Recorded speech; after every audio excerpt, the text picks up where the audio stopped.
All right, good afternoon, ladies and gentlemen. It's 2 o'clock, and even though I still expect a lot more attendees, we will start right away. Thank you very much for coming. My name is Iluezi-Ogbaudu. I am the interim coordinator at the Justice Republic Project, and today I will be your compare through the event. My job is simply to move you from point A on the program to point B and to point Z. So without further ado, I'd like to invite our own Mr. Osaro, Eghobamien SAN, to give an introduction and brief overview of this program. Thank you, sir. And I still over to you. Thank you very much, Femina. I trust you can hear me clearly. I hear you very clearly, sir. Thank you, thank you. Let me start like this. My lords, ladies and gentlemen, and let me single out my lord, the CJ Edo. Welcome your lordship to this platform. I also welcome the Attorney General, Professor Yinka. I know that Akpata has also joined us. I welcome you. Let me start like this. What we do in the administration of justice must constantly be subjected to review. It must be subjected to review nationally as well as locally. And what we decided at JRP is that whatever is done at the national level must be replicated at the local level. As a matter of fact, you're more likely to get the local level.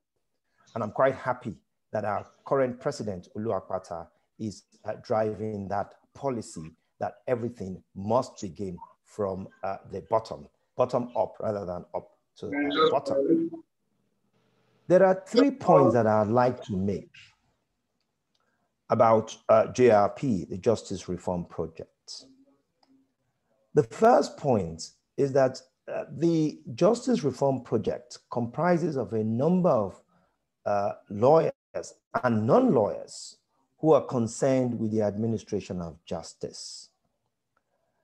These are persons who understand the bureaucratic challenges that are faced by the statutory institutions that are created to resolve or to assist with justice delivery system. So what we've simply done is to circumvent or try and circumvent those challenges. And by that, I mean institutions like the Law Review Commission, even the NBA. But our job is to complement what the NBA does. We're not antagonistic towards the NBA because we are working towards the same objective, but we understand how bureaucratic such a system will be. And it is for that reason that we were able in Lagos, and I think Abuja, we were able to demonstrate a mock virtual hearing, which we'll be doing today, and I'm sure Femina will tell us about that in due course. So our function, more or less, is to look towards an efficient administration of justice, complementing all the statutory institutions that are created or established for that purpose. The second point I'd like to make is that there is a need, obviously, to build confidence in the administration of justice. Confidence is required and it's a prerequisite for an efficient administration of justice. Some will argue that our confidence has since been desecrated and that what we witnessed in the past few weeks was the consequence of the desecration of the confidence that was required to, or that is required to administer justice. The consequence being the destruction of the fiscal infrastructure of the administration of justice system. And when I say that, the 3 pillars that justice rests on, which is the courts, the correctional system, and the police, you could see that there was an attack by those who were not want to seek personal gains. I think the attack was a frustration that most people do not see the system as delivering any form of justice. If I take a simple example, if today someone were accused of rape, for example, he probably will be in detention for 2 to 3 years before he got any reprieve in courts. And if he came to courts, there was a likelihood that the delay will further create some sort of absence of justice. So, confidence, which is far more complicated than the building of the physical infrastructure, which we just witnessed its destruction. Finally, and I think the third point I'd like to make, which is related to the second, is the difficulty it takes to create a behavioral pattern that is required to see an efficient justice delivery system.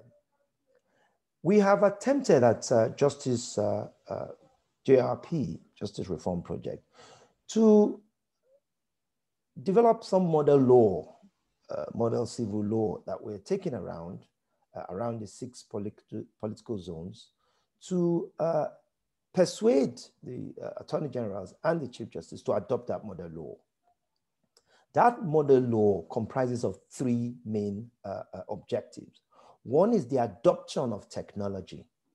Now, this is no different from what the National Judicial Policy actually records, because if you look at the policy which was created by the NJC, it focuses and emphasizes technology. Technology must be adopted and must be used in the justice delivery system. However, although we are united in the use of technology, and we are united in diagnosing the problem with technology, I think we're polarized in its implementation. What do I mean by that? When the implementation affects our personal interests, whether it's the use of technology or the appointment of justices, we are disagreed. So our personal interest sort of acts as an inhibition to the administration of justice. So the model law, we introduced, or we've infused into it, a mechanism by which behavioral pattern will be checked. So there's an independent procedure by which the judges could report counsel who is undermining the administration of justice. And we're hoping that that independent procedure will itself be infused with a level of integrity that enables an efficient administration of justice. Of course, the appointment of judges continues to remain a sore point. Whilst we cannot do much about that, we at JRP are joining a lot of other institutions to see how we get the best brains and the best behavioral persons who are fit and proper in the true sense of the word to go to the bench. This is important for 2 reasons. One, there are many outstanding and remarkable judges who sit today. But if you continue to infuse into the bench judges who may not be qualified to sit, they diminish the reputation and integrity and performance of the good ones. So it's important that we collaborate with the judges to see a system that only admits of the best brains and the best behaved persons. JRP has taken 1 step forward by bringing an action where we believe that the appointment did not follow its own procedure. We lost that case. We're waiting for the judgment. I'm sure we're going to appeal because there are certain points or certain statements of principle that we would like to correct. But I think one thing is clear. We did not intend to offend any individual, because I think we got a lot of complaints about why JRP was doing what it did. I think in the long run, the benefits of what was done will become manifest. The second point I'd like to make is that, and this draws, and I'll conclude very quickly, is that we must continuously subject the Justice Reform Project to constant review. This is imperative. And I know the President is sitting and listening to me. The Law Review Commission, I think it is important. Let me give a practical example before I close and before I let Femina take over. I only have 10 minutes. When you travel all the way from the High Court to the Supreme Court, and the Supreme Court of the land decides on the supposed merits of a case, only on account of a lawyer who is qualified to practice law, he signed the document in a way that the judges consider to be improper. and the case is decided on that point, there are a number of things that are troubling. I think jurisprudence has gone, and we fail to see law in its true context. Because those who have taken that case to court will feel extremely dissatisfied that their matter is decided on account of a lawyer who is called to practice and who the Supreme Court holds out as having the right to practice, that particular matter is dealt with after 36 years on account of the fact that somebody did not sign properly. Now, this happens in every jurisdiction where a case goes on and there seems to be a disconnect between what is happening in courts and what is happening in the society. Then the Law Revision Commission will come up and simply pass a law to reverse what appears an injustice. So unless we see law, not just as a set of rules to resolve disputes, but we see law as important sets of values upon which society is predicated, we will lose the essence of justice delivery system. There are going to be outstanding speakers in the next 2 days, those who've committed themselves. And I want once again to thank the CJ of Edo, because I had some private discussion with her, and I know how interested she is in adopting technology to resolve disputes. Thank you very much, Efemina. Please, thank you. And then before I go, finally, the model law will be circulated amongst everyone. I hope I haven't taken much time. The model law is fantastic, and I'm trusting that Edo will also adopt it soon. Thank you very much. Thank you. Thank you very much, Leonard Silk. It was very good to hear from you and about what the Justice Reform Project does. I'm not going to take too much time. Even though we are online, we are in Benin, Edo State, for this program. So I'm going to welcome the Honourable Attorney General of Edo State, Professor Yinka Omorogbe, somebody whose books I have read, somebody who we all know, to just give us her welcome address now that we're in Benin and to say a few things about the justice system in Edo State. Thank you, ma'am. Thank you very much. I hope you can all hear me. Yes, okay, thank you. Thank you very much, everybody, my lord, my Chief Judge of Edo State, my big sister, Mrs. Adekoya, my younger brother, Osaro Eghobamien, and my younger brothers, rather, here, and Olumide, and Efemina by implication, and of course, all the other people here. It is my pleasure to welcome you all virtually to Benin City. And I think welcoming you virtually underscores the fact that one of the things that we're really going to have to do, which for us will be a bit of an innovation, but one thing we're going to have to do is embrace technology to the fullest, and not just virtual technology like this, but technology from the perspective of document management, case management, and everything else, I'd say, because without jumping straight into what I'm going to talk about, I will say that the events of the last few weeks have made technology absolutely paramount. If we going outside the different ways in which the movement, the NSAS movement, was conducted using technology, for us here that are still being very, very digital, one huge problem we have had with the prison break, for example, has been the absence of adequate technology, because the end result has been that we don't have enough documentation.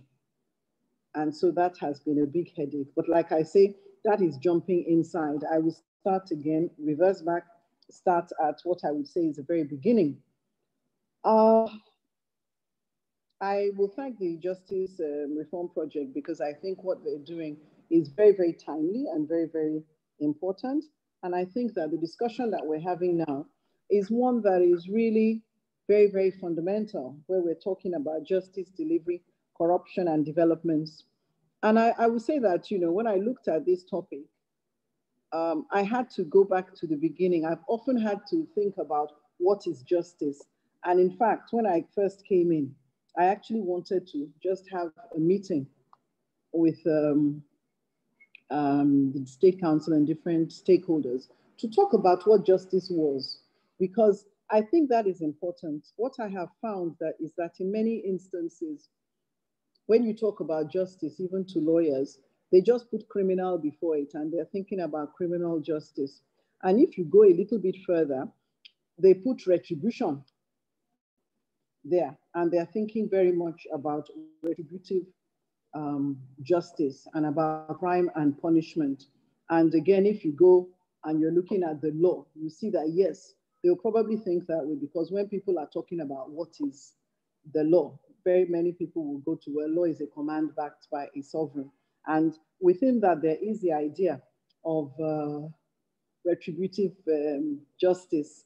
But I think if we look at justice in all its ramifications, and I'm not going to spend much time on that, you'll find it means different things to different people, but to many people, that is what they're talking about. There's a crime and punishment aspect to it. But of course, it's more than that.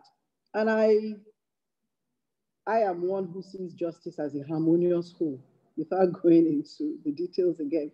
So you can say that I reason more maybe with Plato in that sort of sense. So I believe that if you have real justice, you should have something that impacts positively on the particular community you are in and causes it to flourish more, causes it more to be harmonious. So it's when you actually align with this subconsciously or action-wise that you can appreciate some of the very, very necessary innovations that have to come in when you're looking at the justice sector. When I came in as Attorney General, I found that a lot of the things I started doing were received with a little bit of shock because, again, because of the prevalent notion of the crime and punishment aspect of justice. State council were primarily seen as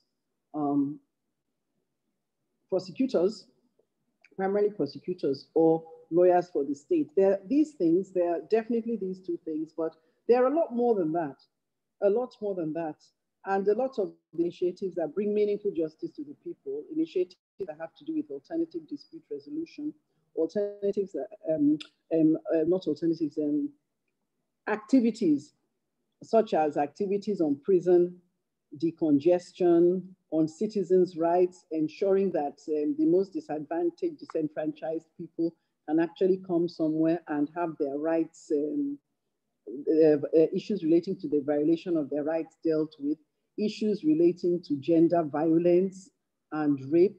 All these different issues are very important issues, but they are issues that have a lot to do with one's concept of justice in the wider format.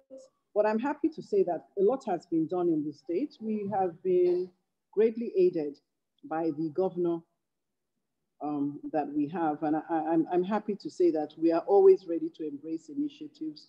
We've also been assisted by different entities, such as the Rule of Law and Anti-Corruption Program that has actually been invaluable. And of course, we do acknowledge the UNODC here that is assisting this particular project, although it has come in through the Justice Reform project.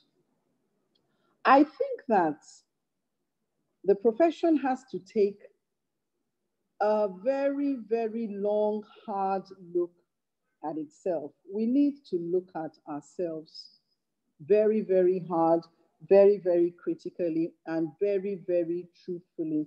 No rose-tinted glasses. We need to look and frankly rate ourselves, because the truth of the matter is that the legal profession, very, very simply, has failed the nation. I can't say it any nicer than that, because when you look at a country that has suffered systems collapse and is suffering systems collapse, and this has been the case for a long time, and you look at government and you want to criticize the government, as a lawyer, you really can't do it. As a lawyer, you have to really, really keep quiet and instead do some soul searching. And this is because of the three arms of government. We are the most dominant everywhere we are. We are everywhere. One arm of government belongs to us completely, and that is the judiciary. A second arm is essentially about what we do, is about making laws. And so understandably, there's so many lawyers there. And then when you go into the executive, you find that, again, there are quite a lot of lawyers there. So we totally own one arm. We're dominant in the second arm, and a lot of us are to be found in the third arm. So when you have that, you find that, you know, we can't really talk. That's honestly the truth of the matter. I believe that if we deal with a lot of things internally, then a lot will happen. Society will actually change. And I will say that to a greater extent, a lot of things have happened this year prophetically. And to me, in a greater extent, to a greater extent, the attacks on the prisons, the release of prisoners, the attacks on the high court, the attacks on the police, really send a very strong message. And that message is really that the people do not have any confidence in us. They have lost confidence in us. And so it is our job to regain that confidence. And I believe that as we regain that confidence, there would be such a change in Nigeria. You know, very often people say, if you change, Nigeria will change. I believe that with us lawyers, if we change and if we do certain things right, Nigeria really will change. So we have to face certain things squarely. We have to no longer tolerate certain things. And we need to actually look and identify precisely what these things are that we are talking about. I think it will be maybe for some it will be a hard process, but you know, as they say, it in fact will be a hard process for many people, a lot of us, but you know, you can't make an omelette without breaking eggs. And I think that right now in Nigeria, if there's one thing we know, or if we don't know, we should know, it is that certain omelettes are going to be made, whether we like it or not. So it's probably up to us to ensure that we break those eggs and get the omelettes that we want, or otherwise maybe have those eggs broken in a way that we don't want. So I think this project is right. There are a lot of things we have to deal with, and we will deal with. The title talks about corruption.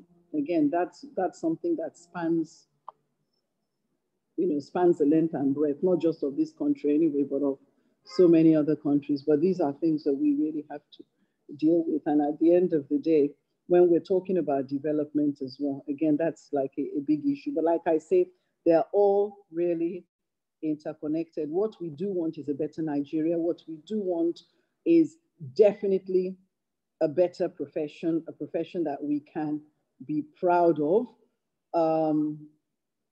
When I go out sometimes and I hear some things that are said about ministries of justice or lawyers, I shake.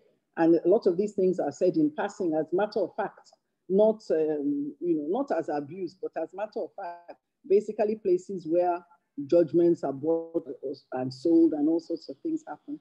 We don't really need to be that way anymore. So it's really great. It's really heartening to see that they're very senior and respected members of the profession that are determined to be in the forefront in ensuring that our profession becomes what it really is supposed to be. The law is paramount. The law is important. Society rests on the law. The law is a foundation.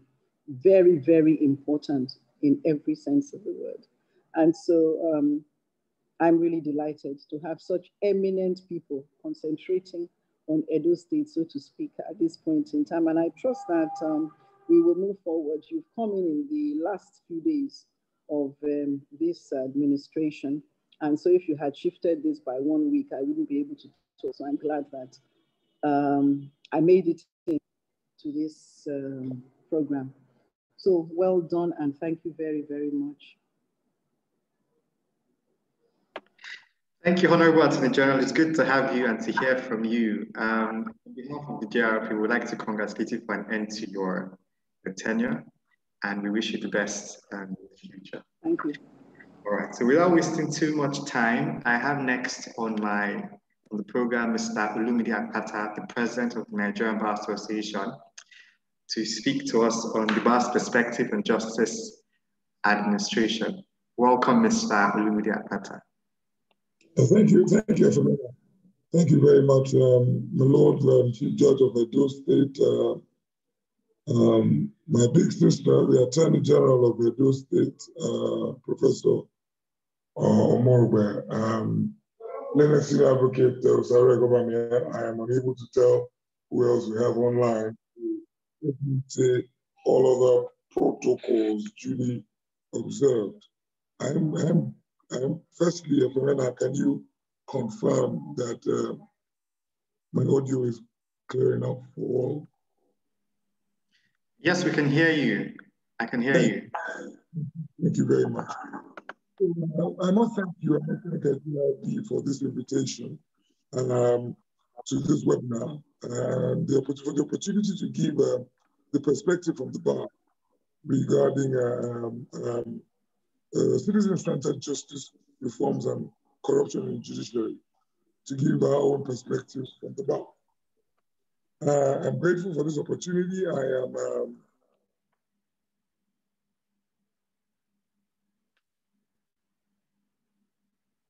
I'm also that we are able to discuss this.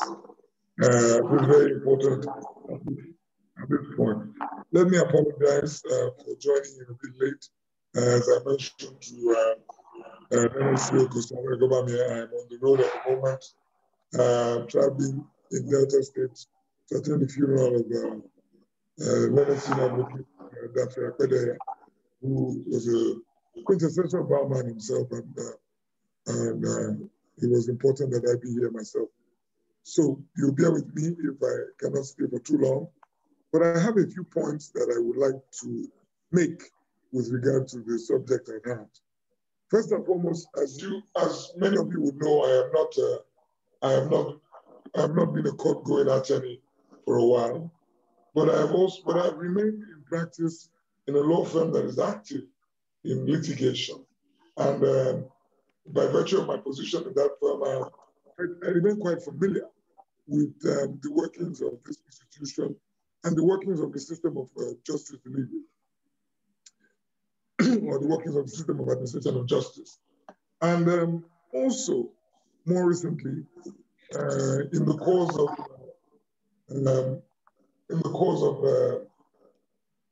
vying for the office of president of the bar, as you would imagine, I was confronted yet again with the reality of the justice system in Nigeria. There is a widespread disenchantment on the part of the practitioner, disenchantment on the part of the citizen who is the last man in the value chain of justice, of the justice sector.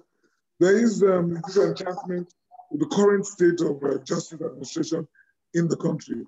So it is quite clear to me that a lot needs to be done to shore up or to improve this system. And if we don't do this quickly enough, what we find is that the people will begin to vote with their feet, and they will walk away very quickly and look for alternatives.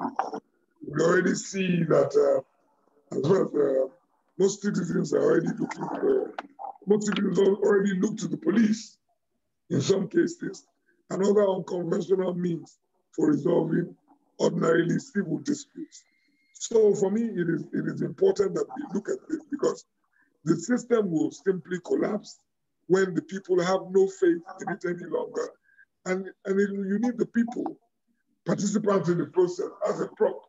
And if that prop is gone, the system will fall away. So one point I would like to bring very quickly is to the fore, is the fact that in fixing this system, we really need to walk away from the conservative attitude of the judiciary to, firstly, the issue of award of costs. The fruit of litigation, it would appear to me, is really not much to write home about, in terms of the fact that most courts are shy to award costs to the victorious party or the successful litigant.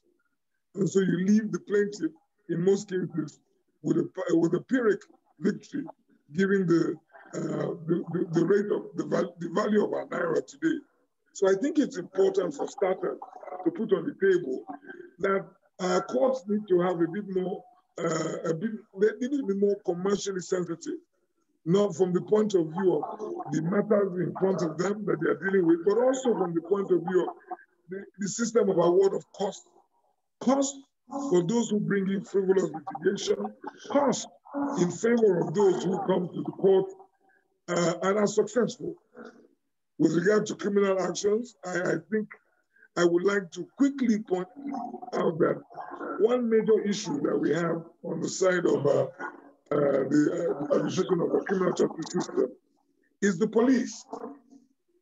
And the fact that the police themselves may not have caught up with recent developments in this space. So I think it's important that and forgive me, these are random thoughts that I thought I should bring together and put on the table. In trying to fix this system, component parts must be addressed. And the police is one component part with regard to investigation of crime. And so the methods of investigation adopted by the police need to be improved.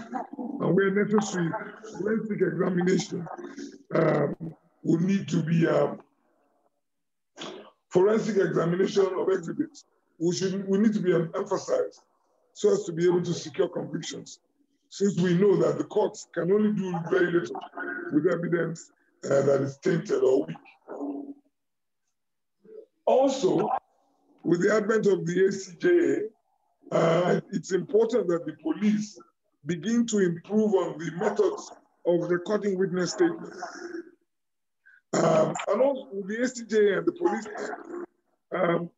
I think the courts can emphasize or insist that with regard to witness statements, it must be recorded with a camera or before a camera and in the presence of a legal practitioner of the suspect's choice. The courts can do this. The courts can actually review the admissibility of statements that are made without such compliance. Going back to the administration of civil justice, I think another issue that bothers the practitioner and bothers the citizen is the issue of enforcement of judgments, particularly enforcement of judgments against government.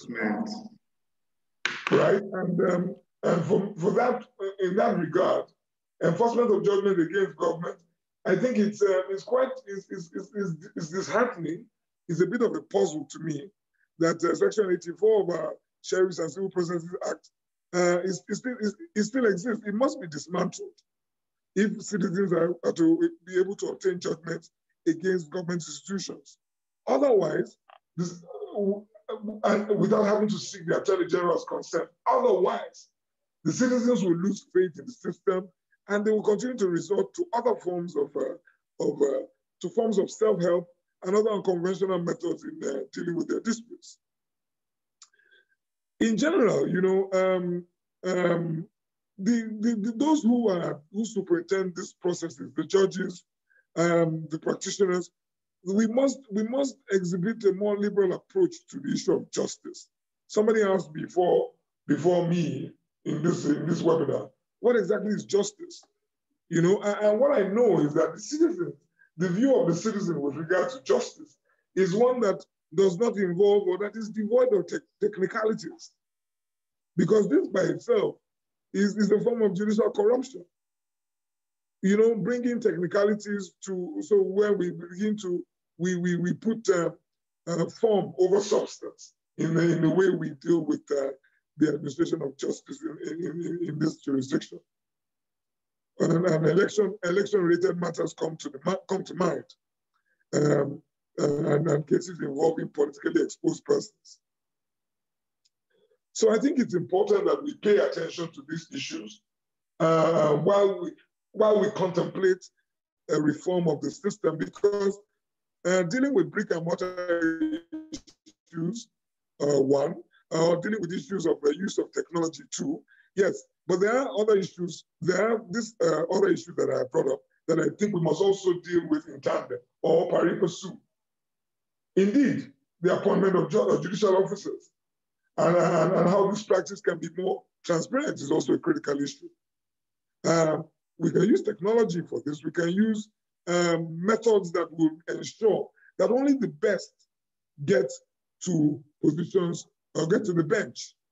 The case in point raised by learned advocate Osaro Eghobamien and the appointment of judges of the Abuja High Court. You know, it was quite disheartening, and merit should always trump cronyism.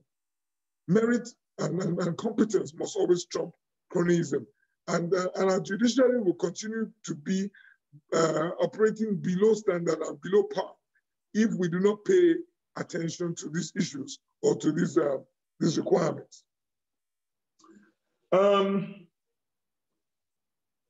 I will not only speak about the appointment of judicial officers, we must also contemplate or think deeply about their welfare when they do get to the bench. The welfare of judicial officers, the decrepit state of judicial infrastructure are all issues that must be addressed if we are truly to contemplate or truly to confront the issue of justice delivery in this jurisdiction. I think it is doubtful that judiciary can function optimally without deliberate government policy targeted at the working conditions and the working environment of judicial officers.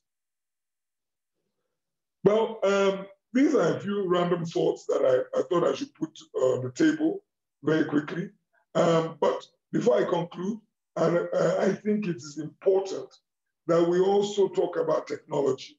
And I'm looking forward to listening to the experts in the field who are going to talk to us about technology in the course of the use of technology in the administration of justice, and how we are going to be able to ensure that this jurisdiction is leapfrogged into that space where there is total reliance, or at least near total reliance on technology and automation of the process.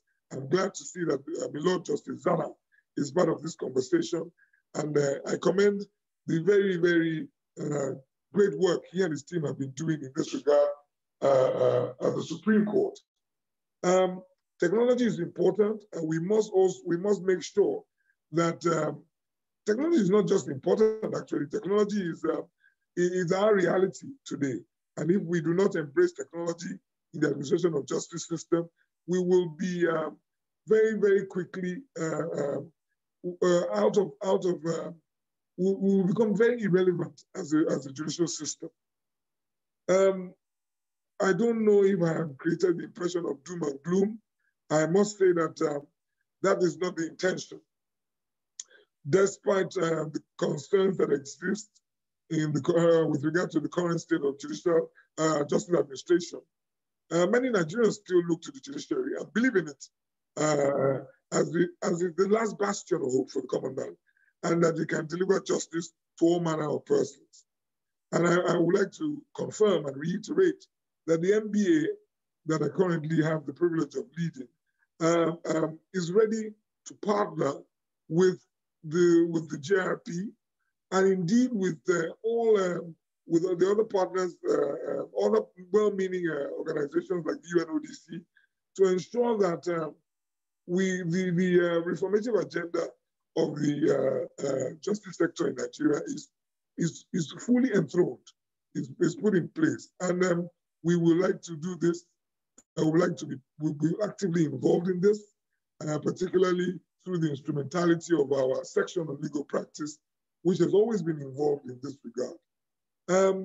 Indeed, we are already looking at ways and means of collaborating with the judiciary in Lagos State to ensure that the unfortunate incident that led to the almost near destruction of the High Court in Igbosere gives us an opportunity, gives us a platform upon which to begin to build from scratch a judiciary, at least in Lagos State, that will be 21st century compliant, that will meet with global best practices, and that will be well positioned to deliver justice to the people, in the hope that where Lagos goes, the rest of the country will go, and other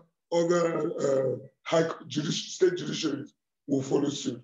Let me leave it at this point. Thank you again, JRP, for this invitation, and I look forward to very, very enlightening and incisive conversations going forward. Thank you very much. Thank you so much, Mr. Olumide Akpata. It was very, very nice listening to you and your views on the justice system. Again, I will not take too much time. We're exactly on track. So I'd like to invite the chief host, the person who has made all of this possible, if I would say so, the Honourable Chief Judge, my Lord Justice Esther Edigin, to give her comments on the state of justice delivery, and particularly adoption of technology in the states and the judiciary as a whole. Your Lordship, thank you very much.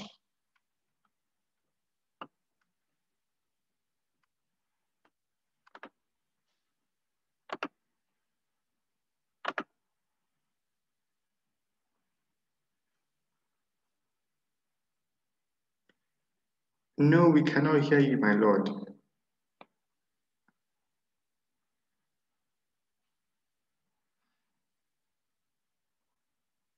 No, still cannot hear you. Or is it just me? I cannot hear.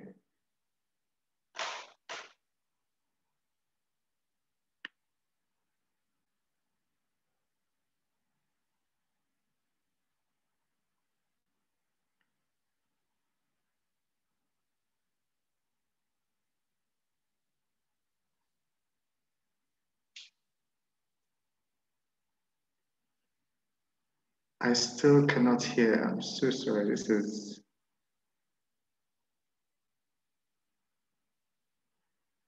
So let's just hold on while my Lord sorts out the tech.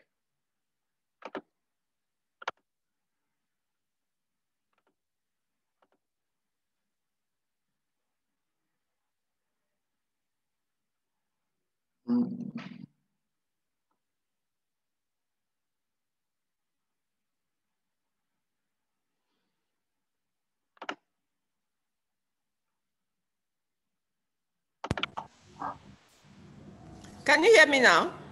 Yes, we can hear you, my Lord. I'm sorry for that slight interruption. Good afternoon, everyone. Good afternoon, Mr. Eghobamien, the Honourable Attorney General, Professor Yinka Omorogbe, Olumide, Akpata, leading the Nigeria Bar Association, and our host or the coordinator of this program, I think it's Femina. Thank you very much for inviting me to just, this program is for Edo State, the Roadshow by the Justice Reform Project. I want to thank you for the introduction and the opportunity to host this Justice Reform Project virtual roadshow series. Coincidentally, this is the very first installment of the roadshow series set in motion by the Justice Reform Project in conjunction with the Edo State Ministry of Justice, the United Nations Office on Drugs and Crime, UNODC, and Integrity Organization Ltd. I'm very delighted to be part of this history-making event, and it is with great pleasure that I welcome you all to this virtual roadshow. Recently, there has been a clamor for reform of the Nigerian justice system. The Justice Reform Project has intervened by providing support for the judiciary, the Nigerian legal profession, and other stakeholders by spearheading the process of judicial reform, implementation, and monitoring.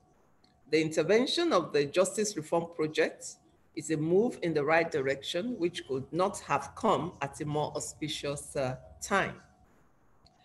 With economic growth and social changes, the demands on justice system by citizens and businesses are on the increase. It is imperative that there must be improvements in the justice sector that will ensure a functioning court system capable of supporting a rapidly growing economy, guaranteeing basic human and political rights of individuals, and providing security and justice for all. One of such improvements or innovations is the virtual court hearing. The COVID-19 pandemic has made it crucial for the Nigerian judiciary to embrace ICT as a tool for effective justice delivery. The acquisition of information and communication technology, ICT skills, will enable the judiciary, the judges, magistrates, area court presidents, and staff perform their duties for the quality of the justice system through ICT. The need for self-introspection and evaluation with the aim of creating a robust,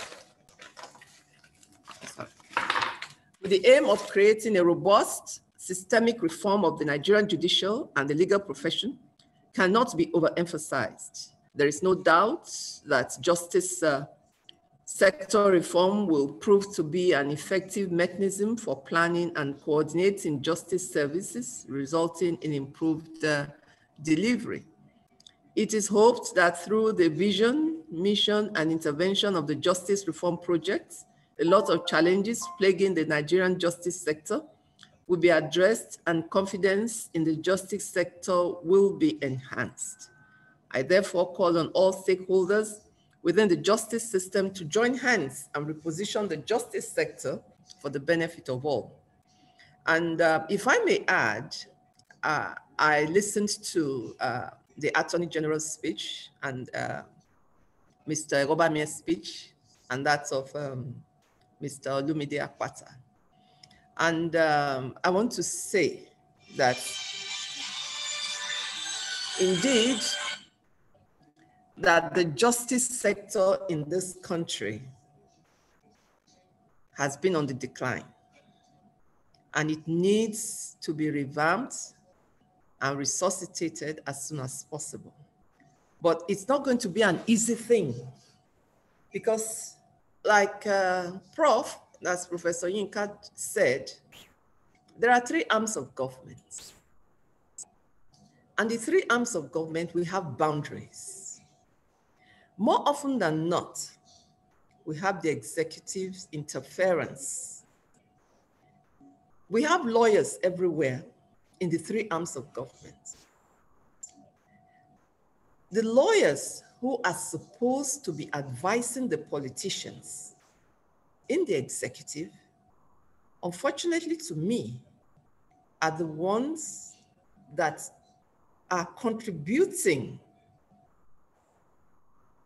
to the interference, especially in the judiciary. And it's not the best. At the moment, we are struggling for judicial autonomy, financial autonomy. We still go cap in hand, begging to the executive. They have the knife, they have the yam. The judiciary can hardly do anything on her own. We need to pursue this judicial independence from the executive. That cord that binds us or that is there, stringing us to them, has to be cut. Because a lot of judiciaries, we are in a form of decay. Decay in the sense that we are very, very much neglected. There are a lot of we need improvement in infrastructure and welfare, and this is not forthcoming. The president signed the executive order 10 the other day, but apparently nothing has happened. Even the legislature, they are not living up to it. Some states are passing autonomy laws, but nothing is coming out of it. Justice delivery or reformation of the justice sector is not just in the criminal justice delivery system. It's all encompassing. It's in the civil sector, in form of the commercial areas, where you have people, investors, who have cases in courts that last for God knows how long. I think this led to the advent of the ADR system. Edo State, fortunately for us, we're on board in that area. cases that would otherwise have taken maybe just like 6 months in the civil sector, that have spanned for 8, 10, 9 years, it's not encouraging to investors. So with the ADR system, maternity dispute resolution, we have a multi-door courthouse in Edo State, and we are automating it right now with the help of the government and some donor agencies. We decided to take the initiative so that we can have virtual, we can conduct online dispute resolutions. That is on board, so that litigants don't even have to come to the multi-door courthouse. We've taken courses in that area, and we are building up a website gradually so that we can launch into that platform, and parties can even be in the comfort of their homes and settle disputes online, commercial disputes. We have the small claims court on board here to facilitate the quick dispensation of justice in areas of small claims not exceeding 5 million. Edo State is on board in that area, and maybe gradually will fit into the automation system. Edo State at the moment, we have a website, but we have to upgrade it to enable us conduct more, we haven't started yet, start to conduct virtual hearings so that we can queue into these virtual court hearings and be able to dispense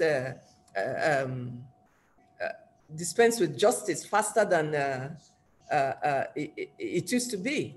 Because right now we have cases spanning up to 10, 12, 15.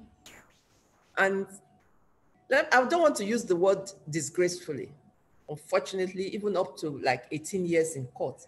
And we still have not seen the end. Some are just there, just revolving. We haven't even settled. I'm the chief judge, yes, but it's not what I met on ground, and it's not encouraging. These are things we need to attack. We need to put machinery in place so that people will now begin to have more confidence in the judicial system, that when you go to court within a year or two, even for civil matters, cases are solved and judgment is given. Then from there you can go.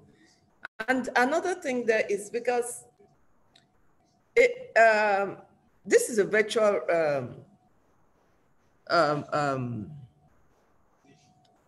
roadshow now. It's in the ICT platform. Like I told Mr. Eghobamien the other day when he came, this COVID-19 critical period created a lot of awareness with us.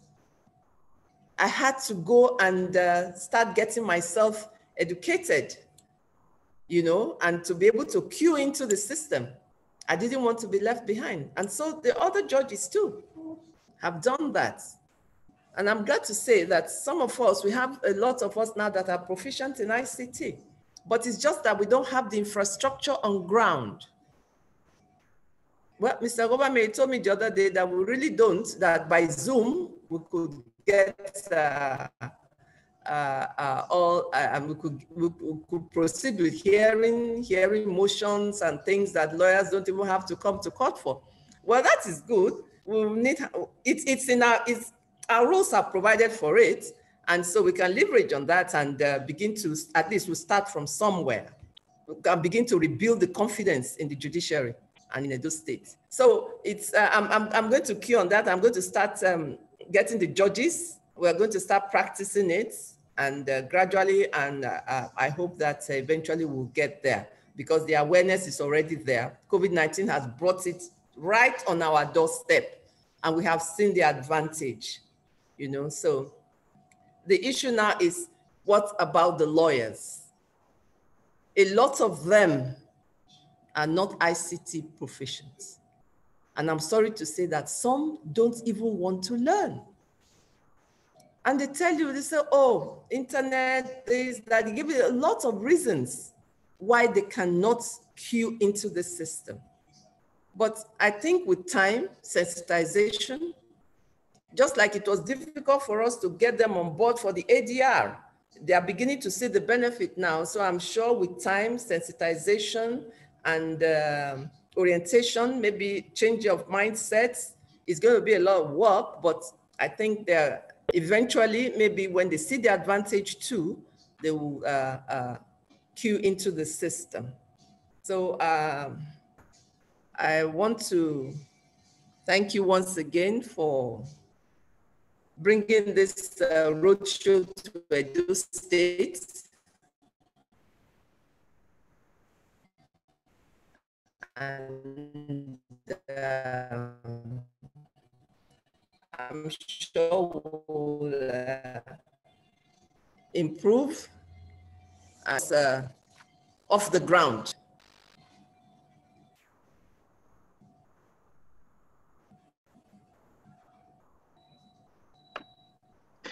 All right, thank you, Your Lordship. It was very, very, very wonderful to listen to you. We thank you so much for your contributions and for your comments. All right, so right after Your Lordship, the Chief Judge of Edo State, we're supposed to have Honourable Justice Zana, the Chief Judge of Borno State, speak to us. But Justice Zana will not be available until tomorrow, where he will discuss the issues in greater detail. What we have today instead is a demonstration of remote proceedings, which we had carried out earlier with the Lagos State Judiciary. In essence, we had partnered with the Lagos State Judiciary to carry out remote hearings in Lagos State, just to show that beyond the discussions that we have relating to remote hearings, this thing is actually possible and doable. As a matter of fact, we not only showed interlocutory proceedings where arguments were taken, we had a full trial where witnesses were called and cross-examined, even in relation to documents. But for today's session of the roadshow, we're just going to display the interlocutory proceedings just so you can follow and see exactly how it was conducted from start to finish. So it is a 28-minute clip, and I'll play it very soon, but just to give you a background to what this was about. In this clip, which I will show shortly, there were two procedural points. The first was whether or not the failure to comply with an alleged condition precedent could nullify an action. Now, this condition precedent related to the attempt by parties to settle the dispute before commencing proceedings. It's called the pre-action protocol in Lagos State. The defendant argued that the failure to comply nullified the action. The claimant argued that it did not nullify the action. And there was a point of whether to refer the dispute to arbitration. Defendants argued that the dispute should be referred to arbitration, and the claimant argued that the dispute should not be referred to arbitration. I will now play the clip so we can just watch it. And if any questions come up during the proceedings as to how the tech was handled, how we got the practitioners, or any other question whatsoever, just put them in the question and answer box or the chat box. I will attend to them. Anything that we cannot attend to today, Justice Zana will come and do justice to them tomorrow, whether or not we attend to them. So I will now play the video, the clip, and I hope we enjoy this and see that it is not just in talk, but it can also be done. So enjoy.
initiative that's to ensure public safety and improve efficiency of the justice system going forward. On this note, I'd like to welcome you again. Thank you for joining us. I will then wear my registrar hat. I'll be a registrar for today, and I will call the case. Very quickly.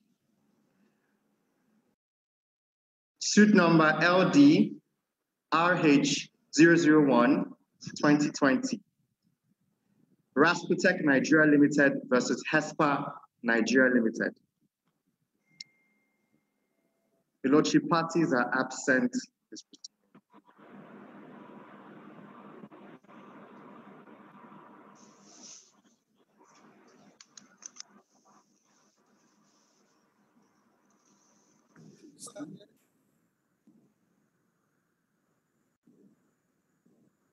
If it pleases your lordship, Chima is my name.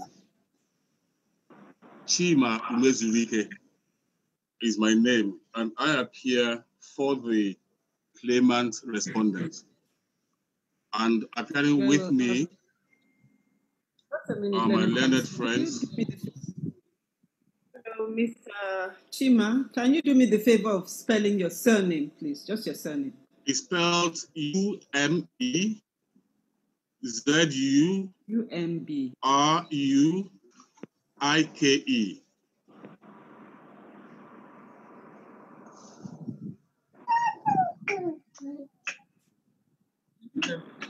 And appearing with me are my learned friends, Ifoma Sholanke Esquire,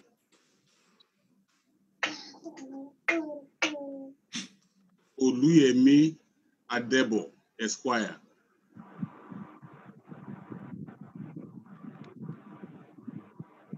and Kudus Adeyo Esquire. Yes, ma'am.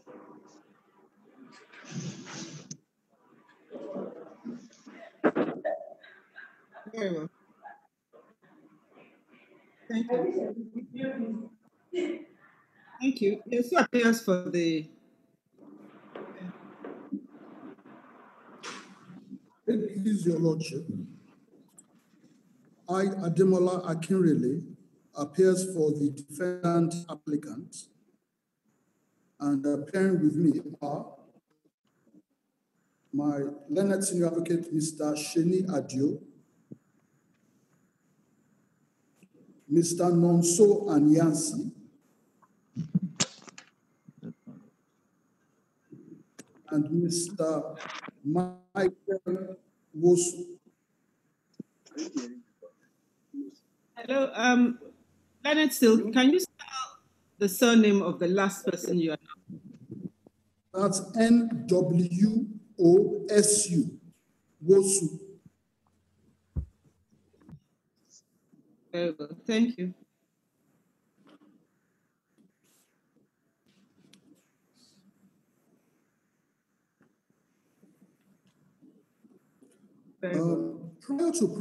Prior to proceeding, my lord, I just wish to make two observations in the menu.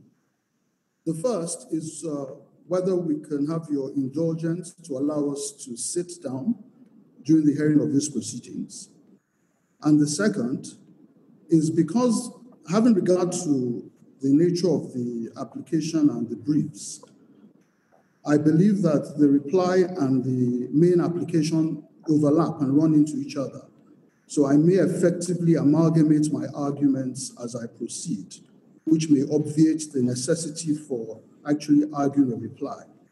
And if that is the position, whether the time that has been allocated for the reply could be applied whilst I'm proceeding with the main application.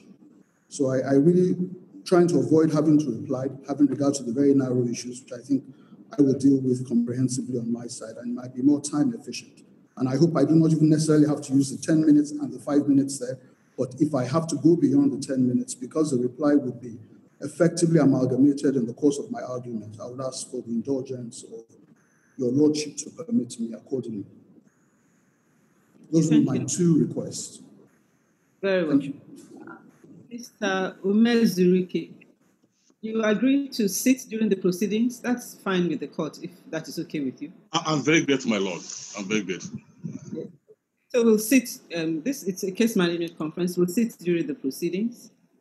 And yes, if Leonard Silk, Mr. Akinrele will take 15 minutes for your whole argument.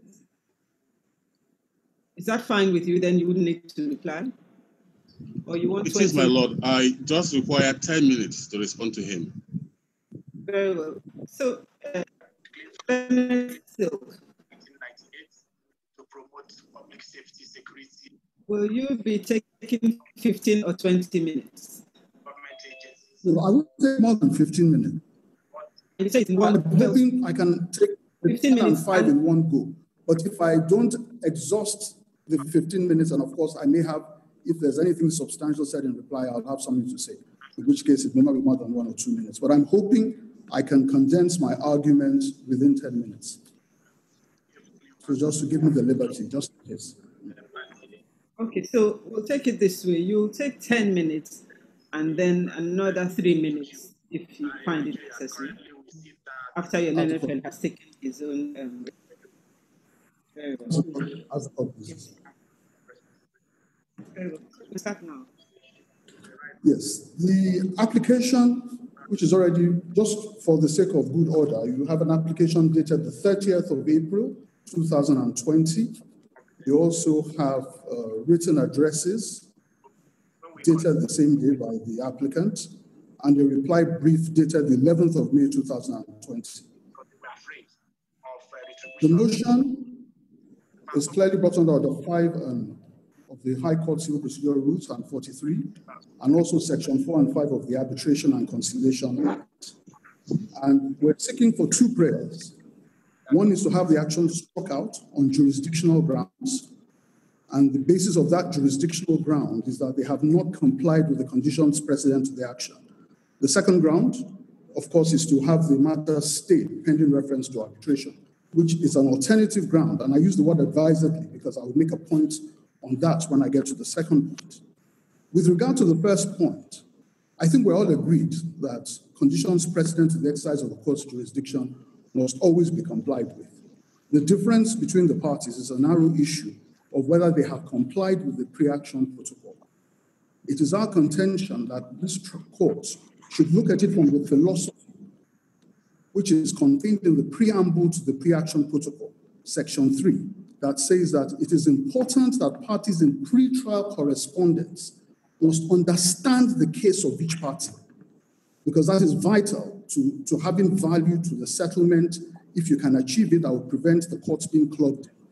It is our contention that even though the claimant appears to have a series of correspondence where it has indicated its case to us, vital and central elements of their case, which we only came to know about at the time when they filed the action, was missing in that correspondence. And I would like to point out the fact that this is a claim-specific action, which is for recovery of debts. And there's a specific protocol for it, which indicates, and we refer to that in our reply brief at page 2, where you must state the claim, state the interest, and any other particulars. It is extremely particular, so that we have no doubt at all as to the scope of the claim. Now, this is not just a cosmetic or technical or superficial issue where we are saying because you do not follow a particular format, therefore, you haven't complied, which would seem to be the case of the claimant, because they have indicated generally their case through a series of correspondence. It is a substantial issue, and the reason why it is substantial is because there was introduced a claim for interest of 15%, which on a claim for 15 billion, you can imagine that is about, in a year, is about 7.5 billion. And in half a year, which is from when the cause of action arose in January up till date in June, that's about 3.75 billion. And then there's a claim for damages of 1 billion. And neither of these issues were raised in any of the correspondences. It is a notorious fact that in the course of settlement, when parties sit down in a commercial transaction, whether in a creditor-debtor situation, whether in the form of a financial institution or in the form of a company, where interests of a substantial nature, negotiation may have gone on, where the party decides, perhaps I should settle the principal and leave the interest. But all of a sudden, we are faced, at the time when we receive the papers, that there is a substantial claim of interest and a substantial claim for damages. And to the extent that those aspects were missing in the letter of claim before us and in all the correspondences, I will be submitting that there has been a breach, and a real breach, not a technical breach, of the pre-protocol rules. Because it could have made the difference to whether we are before your lordship today or whether we would have settled the case. The second aspect of that submission, of course, is what is the consequence if that breach occurs? Our submission is that it nullifies the action. It's not a question that can be remedied by the court directing we go back or any other remedy. And that is the difference between the 2019 rules and the 2012 rules. In 2012 rules, you could cure possibly through irregularity, or the registrar may refuse to accept things for filing. But under these rules, it says it quite clearly in Order 5, and even in Order 7, it reinforces it, it nullifies the action. And the severity of that remedy is an illustration of the fact that the philosophy towards settlement is very, very important, and our parties must understand entirely what they are going to face and have a genuine opportunity to resolve it. And therefore, I would be asking this court to have the matter struck out or dismissed for lack of compliance, which is a condition precedent to the jurisdiction of this court. I will proceed, my lord, to the second issue, which is the issue of stay of proceedings pending reference to arbitration. I want to start from the premise that the presumption and the principle is that a court must always encourage arbitration and only depart from it in circumstances that are very, very clear. It is quite clear that we filed this application timeously 2 days after we received the statement of claim. On the 30th of April, we received the statement of claim on the 28th. On the 30th of April, we filed the application.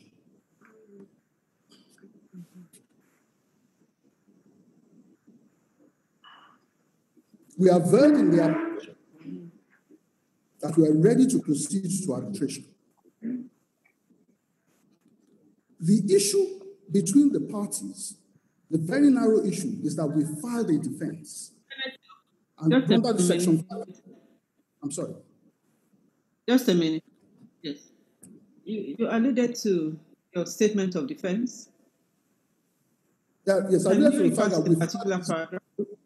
No, the point I'm trying to make is that the statement of defense filed generally in this action as a document. And they have taken, I'm sorry, I'm listening to the question. Yes, please listen to the question. The question is, you alluded to a pleading in your defense that you're willing to go into arbitration. No, that's in our affidavit. That's paragraph 9. Okay, so it's in your affidavit. Very well. So it's in your affidavit, it's not in your statement. Yes. Yes, it's an affidavit that we indicated that we're willing to go to arbitration.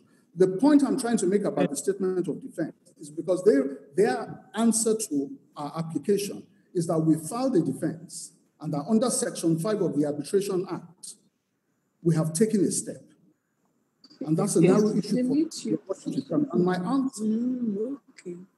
and my answer to that issue is you need to look at that issue in the context of the application before your lordship. The application before your lordship has a primary application to strike out a matter for jurisdiction, and then an alternative prayer to stay. Demurrer has been abolished in Lagos State under the current rules, Order 24. And therefore, we are compelled, for the purpose of raising an issue of jurisdiction, to raise it in the pleadings. Now, my argument is, if we have done so for the purposes of taking an application for jurisdiction, that cannot be translated to the fact that we have taken a step. And I say this in the context of waiver supposes an intentional and conscious act. If the set of rules compels you to file a defense by operation of law, and you have done that in the context of your case, to take the point that this court has no jurisdiction, because we cannot get to the point of stay if we see a jurisdictional issue. In fact, we are duty-bound to raise a jurisdictional issue before your lordship. And in raising that issue, the law says, file a defense. You cannot exercise a discretion for stay if you have no power, because the law on stay pending arbitration assumes the court always has jurisdiction. Then in the exercise of discretion, you determine whether or not to refer it. So when counsel has taken the point that there's an issue of jurisdiction as a primary relief and has had to file a defense, how can one genuinely say that he has waived his rights to proceed to arbitration? It will become a total aberration. For a process to be valid, and as counsel, you have a duty, if you see a jurisdictional point, to raise it first. So I wish to make the point, therefore, that the underlying issue, which has been the central point in the case of the claimant as to why we should not be able to go to arbitration, which is the filing of the defense, is actually been misconceived. Because for the purpose of the application for stay, all we are interested in is the contract, which we exhibited in our affidavits at paragraph 6. We're not relying on the fact that because we filed a defense. The defense was filed for the purpose of the application on jurisdiction. As regards the application for stay, all we are relying on is the contract, Exhibit A, which, if you look at our affidavit, we put it there. So that is why, if you look at all the cases where this point has been taken, your lordship will find that it's usually in cases where there's no other prayer, where the real prayer is just for stay, and then you file a defense. But in this case, that is not the position. There is another prayer, which goes to the source of the lordship's power, and that requires us by law that we must file a defense. To conclude, there's a decision which we refer to in our reply brief, which is very instructive, Chevron and USA Britannia. Chevron and USA Britannia referred to in our reply brief, which I think supports very clearly, and was exactly what occurred, even though it was an arbitrary decision in the Federal High Court. They took an issue of jurisdiction, prayer 1, and prayer 2, referred the matter to arbitration. So counsel took the view, because you have filed a defense for purposes of raising the issue of jurisdiction, you have waived your rights on the issue of arbitration. And the court says, no. You cannot, in those circumstances, be said to have waived your rights. That has been covered in our brief. And therefore, I argue that if we fail on the primary prayer of the action being struck out, then I will urge very respectfully that the lordship has the power and should refer the matter to arbitration. And our non-filing of the defense is totally immaterial in the context of the specific dual prayers that are before the lordship. I'm most obliged. Thank you very much for keeping to time. My Lord, in opposition to the defendant's motion of notice, the claimant filed a counter affidavit that was deposed to one Tolani Adeoye on the 6th of May, 2020. It contains 13 paragraphs. In addition to that, the claimant also filed a written address dated 5th May, 2020. And I will respectfully adopt the contents of that written address as the claimant's submission to the position to the motion. Then I'll make a very few brief points in response to the defendant's application. The first ground for saying that the claimant's claim should be struck out or dismissed is on the ground that it's a nullity. And in reliance on that application or that argument, the defendant relies on Order 513 of the High Court of Lagos State Civil Procedure Rules 2019. And if I may refer your lordship to that rule, it says, Order 513, failure to comply with sub-rule 2 above shall nullify the action. And sub-rule 2 says that all civil proceedings commenced by writ of summons shall be accompanied by a list and copies of the following documents: A is not relevant, B is not relevant, C is not relevant, D is not. Then it's E that is relevant. And E says is a pre-action protocol from 01 with necessary documents. The claimant in this case filed a pre-action protocol from 1 with necessary documents.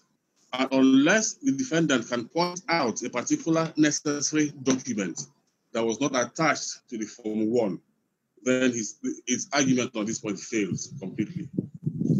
The second ground for the defendant to contend that the claim should be struck out is for an alleged failure to comply with the pre-action protocol for recovery of debts that is contained in the practice direction number 2 of 2019. And can I refer your lordship to page 21 of that practice direction that deals with the recovery of debt? The alleged defects or non-compliance with this protocol are twofold. First is that the claimant refused or failed to include a relevant document, which is a contract giving rise to the debt. My response to that is this, that the defendant did not request a copy. And in any event, the defendant always has a copy, has always had a copy of this document, and also relies upon it as one of the documents he tends to rely upon at the time of this action. Argument. I'm not quite sure. The argument is that you did not include documents that showed that you would be claiming for interest and damages, if I understand the argument properly. I'll get to that, my lord. I'll get to that. I don't think in relation to the debt, the debt is the cause of action that arises from the defendant's breach of contract.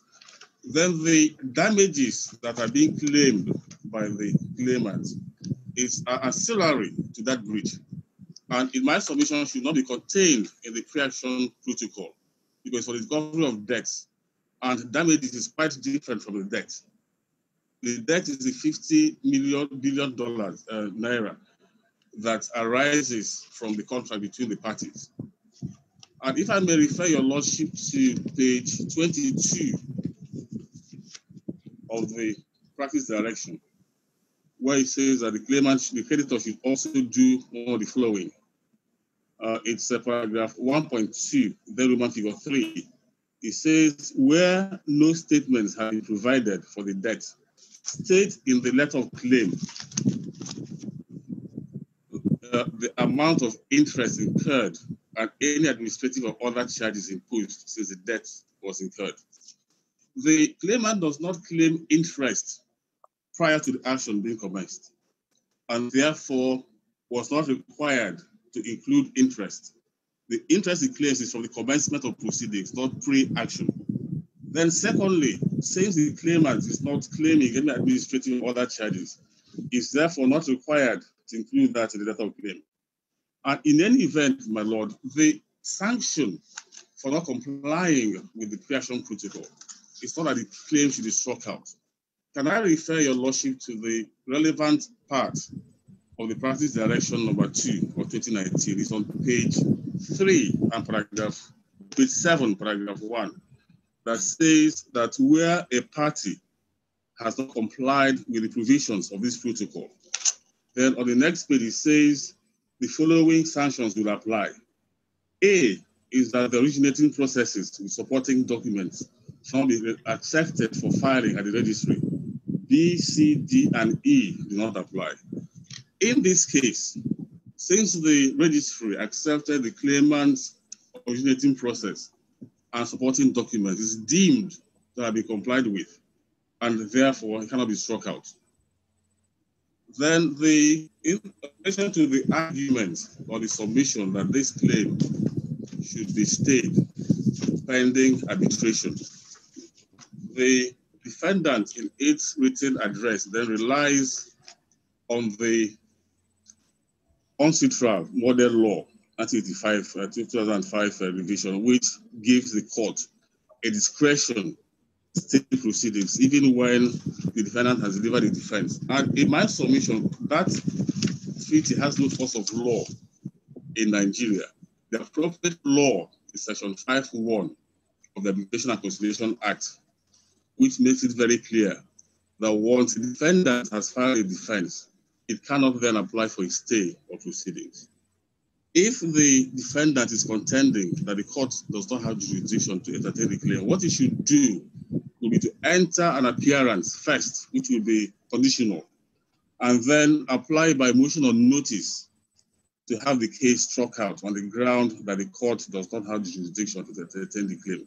What he should not do is to file a defense in response to the claim. Having done that, is then debarred from applying for a stay of these proceedings. But Lord, I cannot put my case any higher than this, unless I can be further further assistance to your Lordship. Those are my submissions in this case. Thank you, my Lord. Thank you very much. I really appreciate counsel for keeping to time, and you have even used less time, so this is really good. I appreciate that. I'm very grateful, my Lord. Leonard, still, do you have any last words for us? Mr. Akinrele. Leonard, counsel for the claimant. Can you hear me? Is it on? Can you hear me, my? Yes. Yes, I can. Yeah, just make a statement for a few seconds. He made reference to regarding the issue of interest, which I made very heavy weather on. I was missing in their claim that was not a claim they had till they got to court. But when you read their statement of claim in their order, it says to pay the claimant interest on the said sum at the rate of 15% per annum until judgment, and then after judgment, 10% per annum. It is a notorious fact that when you make a claim for interest prior to judgment, it usually arises from when the cause of action arises. So to come up with the argument at the very late stage that our claim for interest is all of a sudden arising from the claim is a means to avoid the very reason why you have to, in an issue of debt, to have made reference to what you were saying or what your position was with regard to interest. And I still maintain that that is fatal in terms of, particularly with regard to its quantum in respect of their non-compliance. That's all I have to say. And I'm most obliged.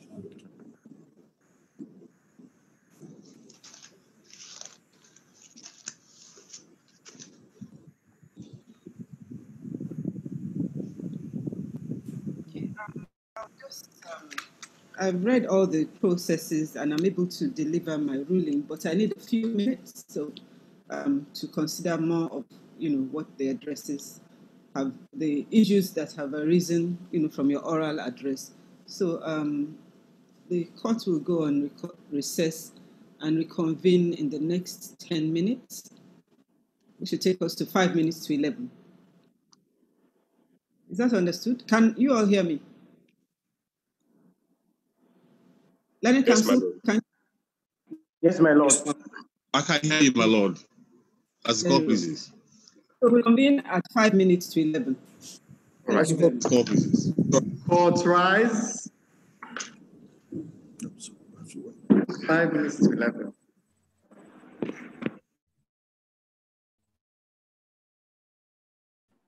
All right, thank everybody for listening and watching that. That was the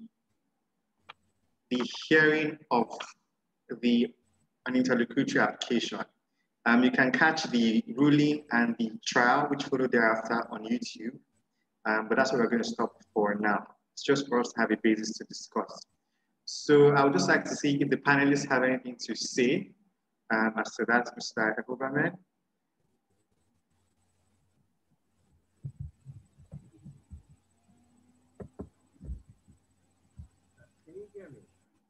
I cannot hear you. I can see you are saying something, but I cannot hear you.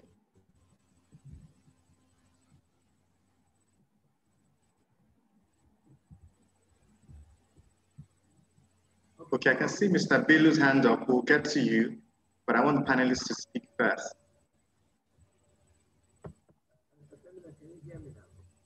Oh, I still cannot hear you.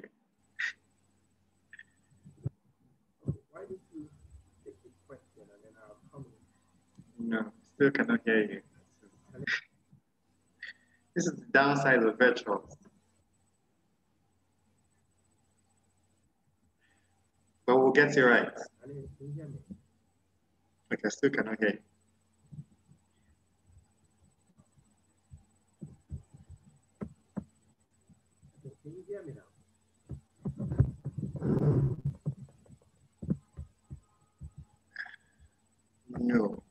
No.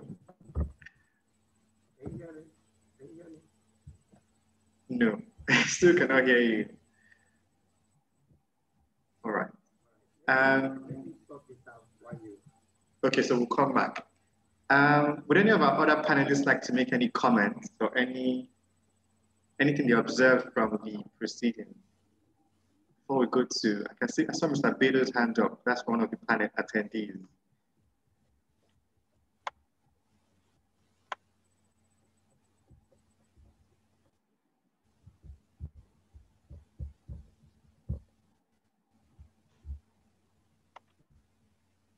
All right. Mr. Bello, would you be willing to speak now? I have the host privileges to allow you to talk.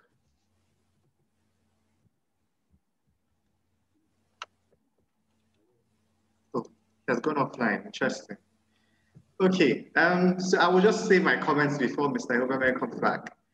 If you notice, there was background noise. There was a judge speaking across the counsel speaking across the judge. There was a baby crying and all of that. At some point, when it started off a little chaotic, but then it settled in, and it just shows that the process is not without flaws. But gradually, as we get used to it, it's going to become very usual for judicial process here in Nigeria. But then the point is, it's doable, it's easy. Everything was done on Zoom with different parties. In fact, the different counsels joining from different locations. So even the claimant counsel, the claimant's team joining from different locations across the country and indeed from across the world. And that's the point I needed to make. So Mr. Hope, am I ready to go now? Let's see if we can hear you now. Yes. I still can't hear you, unfortunately. So there's a hand up from the Mr. Okay, that's my Lord Justice Peter Akiheros. I'm going to allow my Lord to speak now. Your Lordship, you can unmute your mic. Okay. My Lord the CJ, permit me to observe protocols. I don't know whether I'm being heard now. Yes, we can hear you. Yes, it's been a very, very enlightening session so far, and I want to commend the organizers for a very, very illuminating presentation. Now, looking at the Zoom trial we just watched now, the first observation I want to make is that the challenges which we face in trials, which we are going to encounter when we talk about virtual court proceedings, it's not really with interlocutory applications or things like addresses. As a matter of fact, even looking at the one that we just watched now, I don't know why they took oral arguments when they had filed their briefs. It would have been easier for them to adopt their briefs and then go straight away, and then the court will make their ruling, because all those things they were saying, I'm sure they are quite captured in their briefs.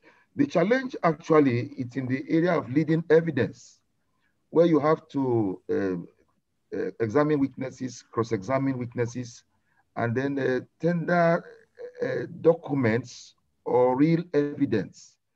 In the area of documents, for instance, how do you tender originals? Through Zoom, because that's the provision of the Evidence Act that should be primary evidence. So the challenge will be, how will you tender documents during Zoom trials? And another major challenge, real evidence. If you want to tender things, objects, how will you tender them? Those are the things that we want to be enlightened about. Applications, I think they're quite simple. If an application is filed in court, even without the lawyers coming, if the rules are properly structured, the applications can be deemed argued, and the court straight away can even proceed to give a ruling if the rules are structured along those lines. So it's not going to be a problem. But the problem actually is when we now come to hearing, leading evidence, examination, cross-examination, tendering documents, we would have loved to see a demonstration, a Zoom demonstration about the such complex court activities. So that's my comment as per this Zoom trial. Thank you very much. Thank you, my Lord. I don't know if Mr. Eghobamien is ready to go now, but I will just make a comment in answer to my Lord. Your Lordship, we should have shown probably the trial that we conducted, but it would have been too boring to watch. But we'll share links. We actually conducted a trial where documents were tendered and marked, and witnesses were examined and cross-examined on Zoom. But we just thought it would be too boring to long, and it's very long. It's about an hour and 20 minutes. But we'll make sure that everybody who registered, who participates, gets the link to the remote proceedings, both the trial and the oral arguments. And we do accept that they didn't even need to have the oral arguments in full, but it was just to demonstrate that everything that's doable in the courtroom is doable on Zoom. So thank you, Lordship, for your contribution, and I will make sure that we circulate the links to everybody here to watch the trial as well as the ruling that was given on the application. So, Mr. Eghobamien, if you're ready to speak now, or if there's any other person who just need your hand up, then I'll identify you. And then give you the privilege.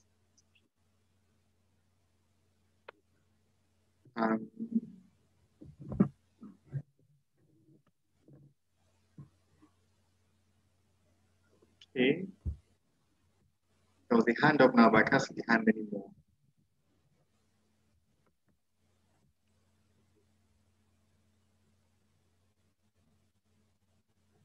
Okay, Ms. Benison, you're back with us. Yes, I am. Can you hear me now? Yes, I can hear you now, but it's very faint. All right, I'm going to scream. Can you hear me better? I can. It's very faint. It's like you're trapped somewhere. Well, if I couldn't see you, I'd be very scared. But I'm happy I can see you. But it's very, very faint. Let's try. Is it better? No. Sorry about that. Okay, all right. Go ahead. Okay. Go ahead.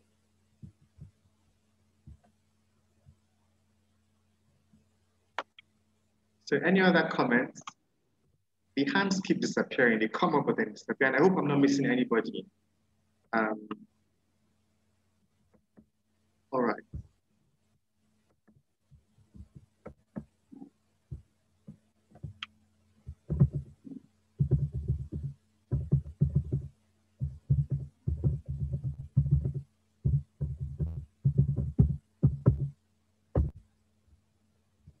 Okay, so Mr. Eghobamien says he will pass his comments on tomorrow. So in the event that there are no further comments, we are able to close now. But would our panelists have anything else to say? Mrs. Adekoya, Senior Advocate of Nigeria, Mr. Olumide Akpata, the Honourable Attorney General, and the Honourable Chief Judge. Once I get your confirmation that we have nothing else to add, then we will close. I have, my lords, my ladies, distinguished colleagues, I have nothing else to add. What needs to be said has been said. It is doable if we want to do it. As my Lady Justice Edigin had said, the judges are getting on board. We need ourselves to get the lawyers on board. And at the end of the day, if we want to do it, it can be done. Thank you, Leonard Silk. Okay. In the event that no other comments, I would then invite Mr. Adekoya, Leonard Silk again to give the closing remarks. Thank you very much, ma'am. My lords, my ladies, distinguished colleagues, all that is left is for me to appreciate you for taking the time out to join us in Benin. This is the first step on a roadshow that is hopefully going to go around the country.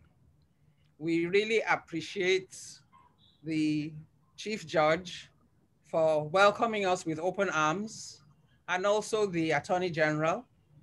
Both were very, very welcoming and accommodating. We've had to shift this event on so many occasions. Firstly, because of COVID, it's stopped being a physical roadshow to become a virtual roadshow. And then with the EndSARS protests, it was further delayed.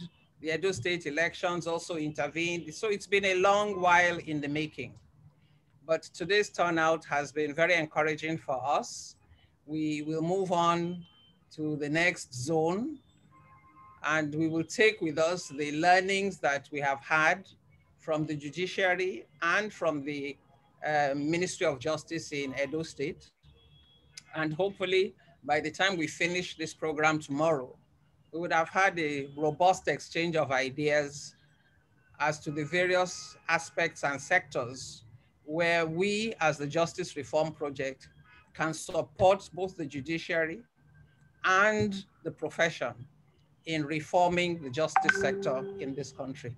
So I thank you very much for your attendance today, and we look forward to having you again tomorrow. Thank you very much. Thank you very much, Leonard Silk. Thank everybody for joining. We appreciate your presence. We thank the... Effeminate. Yes, we can finally hear you. Effeminate, can you hear me now? Yes, we can hear you. I'm so sorry, but these are the real challenges, but I'm glad that we overcame it now. And that's why I deliberately intervened, because it just shows that when there are challenges of this nature, you can quickly alternate. I think the system I was using just froze. So I'm now on my phone, but I'm happy that my Lord Hidero spoke.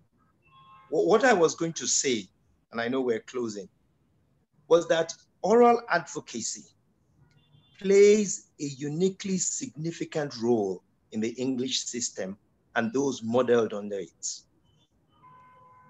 And it is imperative that with virtual hearing, we're having the opportunity to encourage oral hearing, not because counsel just wants to talk, but it gives counsel the opportunity to explain very cold prints that are usually before the judges. Counsel may have spent hours and hours trying to understand the facts, and usually the complications of facts. And then experts have explained it to counsel. And for many of us, when we stand before judges and they simply say to us that you have it all in your brief, when the judgment is written, you will find out that there might be some misunderstanding simply because counsel was not there to explain the points of law. If we are going to continue with the common law, just like in the United Kingdom, then that part of it, the most demanding part of practice is actually to articulate your thoughts properly and to convey that to the judge. That part of our practice is diminishing, and it's affecting the imports and scholarship that should be represented in judgments. This new attitude of saying to counsel that it's all in your brief, notwithstanding the rules that states clearly that counsel has 20 minutes or 30 minutes, and it is because of the pressure of work, and that pressure can be removed by virtual hearing. Two other points I want to make. The virtual hearing was by Zoom, and so I was saying to my Lord, the CJ Edo, that with Zoom you can do many things, and with Zoom we did a full trial, a mock trial, which, as Efemina did say, everyone will be bored if we showed it, but it was very interesting for those of us who followed it. Just like we would have in an arbitration where they would have time to listen to you. I sat in an arbitration in New York about 3 months ago, and I sat in my bedroom just listening to counsel articulate. I was part of the team. I didn't need to speak, but I would have had to travel to New York. So the second thing is that it saves time. It saves energy. I have had to travel to Abuja a couple of times, notwithstanding the fact that I had put forward to Justice, well, my Lord Justice in the Court of Appeal that we would prefer virtual hearing, but that was turned down. Finally, delays. I mean, just imagine we've had one major argument by Akirele and counsel on the other side, and we finished in 25 minutes. You can imagine that the court would have had to sit. So the benefits cannot be overemphasized. We've also, as JRP, done protocols. We've done protocols for different hearings. We had protocols for just a Zoom hearing, where the registrar will call you in and what needs to be said. We have protocols for semi-automated courts, and then full protocols for an automated courts.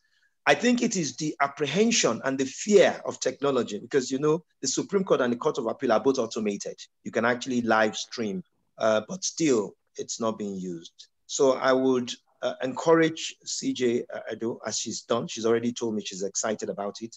And JRP can do a mock if that is absolutely necessary, so that we can start by tomorrow. Thank you very much, sir. Thank you very much, my lady.